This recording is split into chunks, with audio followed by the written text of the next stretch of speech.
ายดินนี้ทำเอาไว้โกงเงินเดือดตีค้อง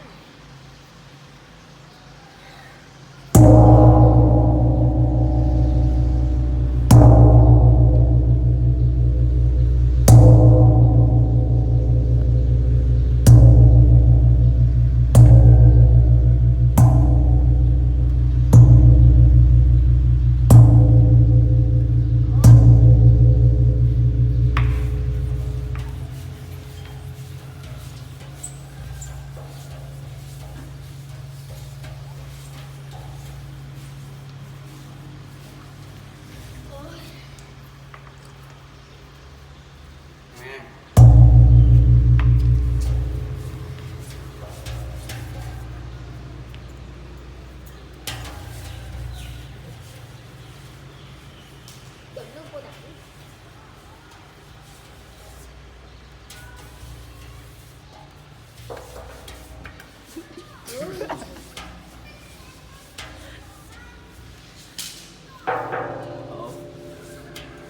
เรื่องโกดัง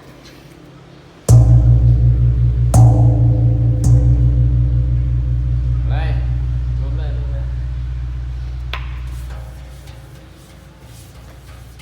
ื่องโกดัง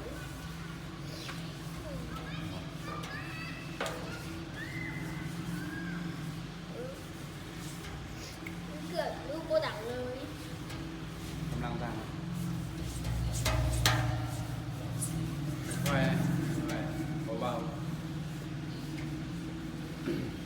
โอ้ย มาตีก่อนมาลุกออก